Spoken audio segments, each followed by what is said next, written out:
Hoje, então, nós vamos para a terceira carne de pescoço. Mas antes eu quero fazer uma pergunta aqui. Quem são algumas das pessoas mais cheias de vida que você conhece? Pense, pessoas mais cheias de vida, alegria, aquela assim, veja cheia de vida, uma pessoa cheia de vida, pense nelas. Você conhece alguma? O que torna essas pessoas cheias de vida diferente? Vamos lá, topa tudo, sonhador, sempre positivo, otimista, o que mais? Alegre, coragem, disposto a ajudar, divertida, alto astral. O que seria oposto a tudo isso? Mau humor. O que seria oposto a disposto a ajudar? Eu estou fazendo isso porque hoje nós vamos entrar num desafio, porque amar pessoas que pode ser você, pode ser eu em dado momento, né? Carne de pescoço é um desafio. Então, como amar as pessoas excessivamente carentes? Você conhece alguém assim? Excessivamente carente? O que é uma pessoa excessivamente carente? É aquelas pessoas que nós amamos, mas tudo que você faz por ela é pouco. Tudo que você faz ainda precisa de mais. Mais dinheiro, mais atenção, mais tempo. O que é uma pessoa excessivamente carente? Às vezes quando você encontra uma pessoa excessivamente carente, uma das questões, e pode ser eu, tá? Dado o momento da vida, a conversa vai ser o quê? Longa. E aí a minha história sempre é aquela velha história triste, carregada de negativismo. Eu não estou falando que a gente não tenha momentos difíceis, eu estou dizendo que a história é repetitiva, sempre a mesma história. Acrescentado de ninguém me ama, ninguém gosta de mim, ninguém me entende. Você conhece alguém assim? Então, excessivamente carentes. Como amar alguém assim? Porque Jesus diz para nós amarmos o quê? Todos, não há exceção. Então eu quero apenas 3 pensamentos aqui, como amar as pessoas excessivamente carentes, ou pessoas que estão no momento onde elas estão se comportando assim, excessivamente carente. Tudo que é feito não é o quê? Suficiente. Primeira coisa que nós precisamos entender, amar pessoas assim requer o quê? Ajudar. Todos nós temos necessidade de ter controle, o problema é ser excessivamente controlador. Todos nós precisamos ter uma autocrítica, não é? Fazer uma avaliação das coisas, mas o problema é ser excessivamente crítico. E todos nós também temos o quê? Necessidades, temos carências. A questão é, e o problema é, ser excessivamente carente. Então, todos nós temos necessidades. Eu tenho necessidades, você tem necessidade, todos temos necessidade. A questão é, como ajudar, como amar alguém excessivamente carente? E aí vem a primeira coisa, vamos abrir a Bíblia, Atos capítulo 3. Primeiro desafio, como amar pessoas excessivamente carentes é amar estrategicamente. Eu vou resumir esse estrategicamente a uma figura que é muito conhecida na linguagem, que é ensinar a pescar, ao invés de dar o peixe. A questão é lição de vida e, lógico, princípios que eu vejo na palavra de Deus, como Deus, Ele nos ama, mas Ele nos ama o quê? Estrategicamente. Essa expressão, pescar em vez de ganhar o peixe, eu vi isso dentro de casa. Nós temos que aprender o quê? Pescar, em vez de ganhar o peixe. Ganhar o peixe é bom, gente? É. Mas o dia que a pessoa não tiver como trazer o peixe, aí, melhor é o quê? Saber pescar, sim ou não? Então vamos lá, Atos capítulo 3, olha o que diz aí a palavra do Senhor, verso 3 a 5 inicialmente, olha só. Vendo que Pedro e João iam entrar no pátio do templo, pediu-lhes esmola. Pedro e João olharam bem para ele, e então Pedro disse, olhe para nós. O homem olhou para eles com atenção, esperando receber deles alguma coisa. Esse episódio aqui era um homem que era colocado, um paralítico que era colocado todos os dias na porta do templo. E a Bíblia está relatando esse momento em que Pedro e João, discípulos do Senhor, chegam ali e ele faz aquilo que costumeiramente ele fazia, pede uma esmola. Desta feita, ele vê 2 homens que dizem para ele, olhe para nós, e naturalmente ele olha esperando receber alguma coisa, e eu pergunto para você, o que ele estava esperando receber? Esmola. Esperando receber o quê? Moeda, dinheiro, sim ou não? Vamos lá, gente. O que era mais fácil dar para essa pessoa? as moedas? Sim ou não? Sim. E aí vem a primeira coisa aqui sobre essa questão de fazer as coisas estrategicamente. Mas muitas vezes o que eu percebo é que quando nós ajudamos alguém, muitas vezes nós ajudamos por duas coisas. Primeiro, aliviar culpa. Segundo, para se sentir emocionalmente bem, melhor. E aí então, por essas duas questões, a gente faz o que é mais fácil. E o que é mais fácil nesse ponto aqui de Atos, dar a esmola, dar a moeda. Doou, vai embora, se sentindo o quê? Melhor, não sente culpa. Mas o que aconteceu no texto? Vamos para frente, capítulo 3, verso 6. Disse Pedro, não tenho prata nem ouro, mas o que tenho, isso te dou. Em nome de Jesus Cristo Nazareno, ande. Aí o que ele fez, gente? Acompanhem comigo aí. O que ele fez? Segurando pela mão direita, ajudou o quê? A levantar-se, e imediatamente os pés e os tornozelos do homem ficaram o quê?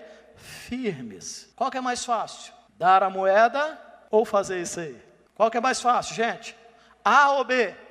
A é mais fácil, seria mais fácil.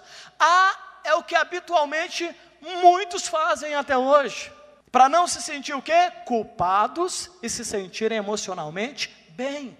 Mas o que a gente vê, e eu vejo, o que eu vejo aqui, é que aplicando ao nosso contexto hoje, Deus agiu através dos apóstolos aqui, e tudo que está escrito é para o nosso ensino, para o nosso aprendizado, é que Deus sempre age estrategicamente.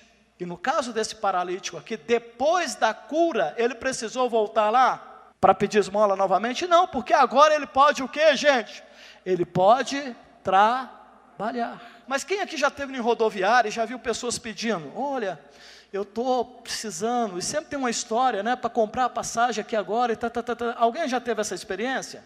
Você sabia que é lógico, tem pessoas que às vezes estão numa necessidade, mas na maioria nas rodoviárias, as pessoas que fazem isso, fez disso, vou usar o termo, da profissão, pedir, sempre para viajar. Sempre a história envolve alguém que está doente, sempre a história envolve alguém que está necessitado. E aí qual que é o mais fácil, gente? Qual que é o mais fácil? Você está com as moedinhas no bolso, qual que é o mais fácil fazer? Porque se você não fizer, o que vai acontecer? O cara vai embora, mas você vai ficar o quê? Mal, sentindo culpa. É ou não é? Mas eu falo, você agiu estrategicamente? Não. Muitas vezes, gente, há um apelo forte emocional. E todas as vezes que nós agimos sob um apelo forte emocional, nós não estamos agindo, nós estamos o quê? Reagindo. O que eu estou querendo colocar, gente, é que nós precisamos ajudar, sim ou não? Mas estrategicamente. Não sobre o apelo da emoção, não reagindo emocionalmente, mas agindo com estratégia. Não resolvendo uma situação imediata, mas ajudando de forma que a situação se resolva o quê? Para longo prazo, ok? Então a primeira coisa que eu preciso entender, para me amar uma pessoa excessivamente carente, eu preciso amar e ajudar o quê? Estrategicamente, ok? Não é apenas fazer o que alguém quer, não é você fazer o que eu quero, mas é você fazer no sentido de me ajudar o que eu preciso. Falar em precisão, eu estou precisando de uns reais, que tal você me ajudar? Quem está precisando de dinheiro aqui? De quanto dinheiro a gente precisa? Um pouco mais. Já houve aquela situação, gente, que a gente está precisando de dinheiro, mas o dinheiro não entra, mas sai. Então, às vezes, o que a gente está precisando não é nem tanto de mais entrada. Há momentos que a gente precisa o quê? De fechar a saída. Porque, às vezes, se eu estou nessa situação, você vem me ajudar me dando mais dinheiro, o que vai acontecer? Mais dinheiro vai sair. E o que eu quero colocar aqui, gente, é o seguinte, é como ajudar sem estragar a relação. Essas três coisas que eu estou falando aqui, não é garantia que você não vai estragar. Assim como na palavra anterior sobre crítica, lembra a citação de Aristóteles? Qual é? Há apenas uma maneira de você evitar ser criticado. Não falar nada, não fazer nada, não ser nada. Mas se você não falar nada, não fazer nada, não ser nada, você vai ser criticado por ser o quê? Um vagabundo. Então isso não é garantia, nem Aristóteles acertou. E isso aqui também não é garantia que você não vai estragar. Porque quem aqui já não teve, talvez, a relação, uma amizade, estragou por causa de uma ajuda? Você ajudou, ou você foi ajudado, e isso estragou a relação, a amizade. Então a primeira coisa que eu preciso fazer é o quê? Ajudar estrategicamente. Eu estou precisando de uma ajuda, gente, para pagar o IPVA do meu carro. E também as multas, sabe? E na verdade, 5 prestações que estão atrasadas. E já tem uns 2 anos que eu estou assim, tanto que eu fico em casa só no celular jogando para ver se eu esqueço esses problemas. Meu iPhone X. Você está entendendo? Que às vezes nós estamos com uma situação, gente, que nós precisamos ajudar. Mas ajudar o quê? Estrategicamente. Segunda coisa, porque existe 2 coisas e mais uma terceira que nos leva a ajudar às vezes, movido pela emoção. A primeira e a segunda nós já sabemos, o que é culpa e sentir-se bem.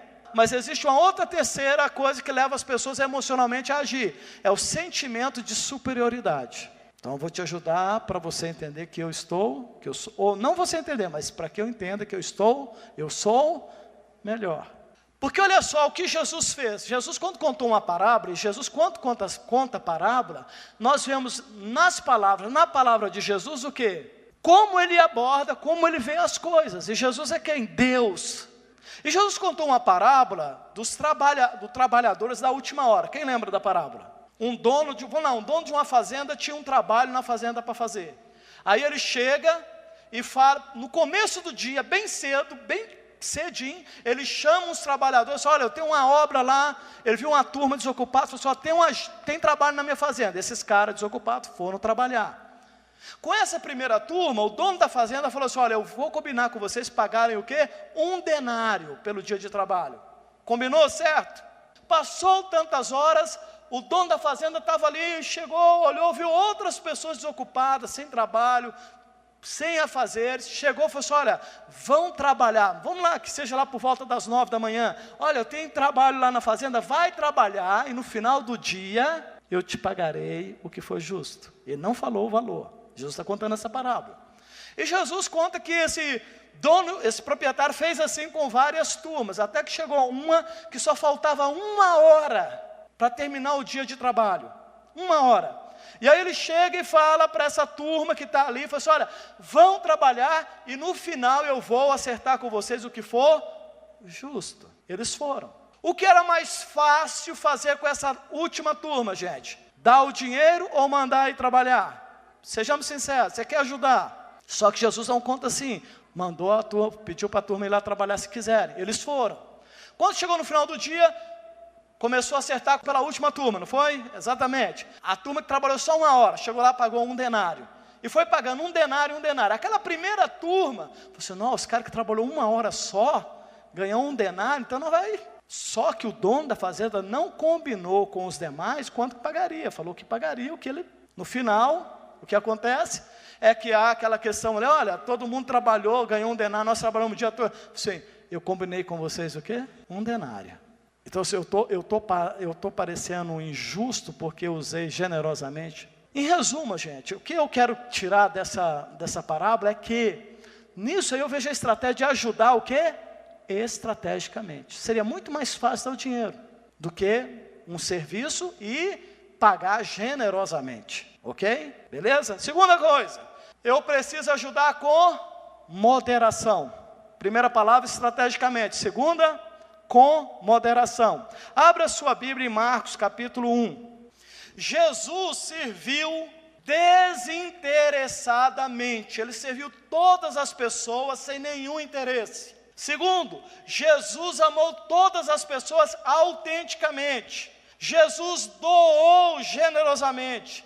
Ele ensinou fielmente. E ele ouviu as pessoas com compaixão. Mas frequentemente, Jesus fazia um pit stop. O que é um pit stop? É uma parada técnica. É uma parada para se recompor. É uma parada para descansar. Eu vou falar uma coisa aqui que só as mães vão entender isso. Sabe aquela hora que a mãe, que passa o dia com as crianças e cuida de tudo, e tudo mesmo, né? E ouve todo dia assim as crianças, mamãe, mamãe, mamãe, mamãe, mamãe, mamãe, mamãe, mamãe. E aí a mãe vai no banheiro. Ela quer um descanso, uma parada técnica. E o que ela escuta? Na porta? Mãe! E às vezes debaixo da porta está o quê? Os dedinhos ainda. Jesus está tendo um momento desse. Ele para se recompor. E sobretudo recompor com Deus, o Pai. E olha o que diz aí o capítulo 1 de Marcos, versos 35 a 37. De madrugada, quando ainda estava escuro, Jesus levantou-se, saiu de casa e foi para um lugar deserto, onde ficou orando. Simão e seus companheiros foram procurá-lo e, ao encontrá-lo, disseram o que, gente? Todos estão te procurando. Isso era que hora do dia, gente? O que mostra aqui é o seguinte, que Jesus fez tudo isso que fazia, mas ele tirava tempo para o quê? Para se recompor. E mesmo na hora que ele estava querendo se recompor, o povo estava atrás dele. Mas o que mostra aqui Jesus é que Jesus, ele parava para se recompor. Nós precisamos ajudar de forma estratégica, de forma o quê, gente? Moderada. Abraça a pessoa do outro lado e fala assim, olha, você precisa respirar. Jesus fala um outro momento em que todos conhecem aquela história do bom samaritano, sim ou não? Ele encontra uma pessoa que foi vítima de assalto. Ele pega, põe no jumento dele, leva para um hotel, deixa lá, paga uma pessoa para cuidar, sim ou não? Mas o que ele fez, o bom samaritano? Na hora que ele pagou, ele falou assim, olha, vou te dar aqui um tal, quando eu voltar. A Bíblia não fala o que ele foi fazer, mas eu fico imaginando, como é que ele ia pagar quando ele voltasse? Ele voltou para onde, gente? Talvez voltou para a esposa, voltou para... Mas eu acredito que ele voltou também para o trabalho. Você precisa ajudar. Você precisa respirar. Porque se você não respirar, como você vai ajudar? Você não pode dizer sim com frequência. Ocasionalmente, você precisa dizer não. Há uma outra parábola que Jesus fala lá em Lucas capítulo 15 sobre o filho pródigo. Quem lembra? O que aconteceu com o filho pródigo? Ele pediu herança, ele gastou tudo. Aí você vê em algum momento a Bíblia falando, Jesus falando, dando a entender que o pai foi lá resgatar o filho? Não. Porque às vezes os pais estão sempre querendo o quê? Resgatar. E tem coisas que precisam resgatar mesmo, mas olha só, às vezes você quer ajudar, você não está ajudando moderadamente. Se seu filho acorda tarde para ir para o trabalho, todo dia, quem é o despertador dele é você, o que vai acontecer? O dia que você faltar, ele perde o trabalho. E de repente ele precisa perder o trabalho para entender que ele tem hora para cumprir. A Bíblia fala que o pai, quando viu o filho vindo, o pai viu, o pai correu, o pai abraçou, o pai beijou, mas o pai não foi resgatar. Você já viu histórias, e no noticiário está cheio delas, do filho que apronta, e o pai sempre vai lá e... Esse filho aprende alguma coisa? A parábola do filho pródigo diz que o pai não foi resgatar, gente. O que aconteceu com esse filho? Quando ele caiu no chão, não é isso? Quando ele caiu no buraco, naquele buraco ele não tinha para onde olhar, senão para cima, ele fala, eu irei ter com o meu pai. Mas a Bíblia diz que ele caiu em si. Então nós precisamos ajudar sim, mas moderadamente. Tem hora, gente, que a ajuda que você vai me dar é deixar eu cair em si. Terceira coisa, o que nós precisamos? Para amar e ajudar pessoas excessivamente carentes. Ajudar estrategicamente, com moderação. Eu preciso descansar, você precisa se recompor. Mas nós precisamos confiar completamente em Deus, nos resultados de Deus. E eu quero convidar você para abrir a Bíblia em 2 textos, no livro de Salmos e em Gálatas capítulo 6. Gálatas capítulo 6 diz o seguinte, versos 7 e 8. Não se deixem enganar, de Deus não se zomba, pois o que o homem semear, isso também colherá. Quem semeia para a sua carne, da carne colherá o quê? Mas quem semeia para o Espírito, do Espírito colherá. Então, gente, existe um princípio. Qual que é o princípio? O princípio da semeadura e da colheita. E aplicando no nosso contexto aqui, eu quero dizer para você o seguinte, fale para a pessoa do seu lado assim, olha, comportamento tem consequências. Todo comportamento tem consequências, gente. Se é bom, quais serão as consequências? Boas.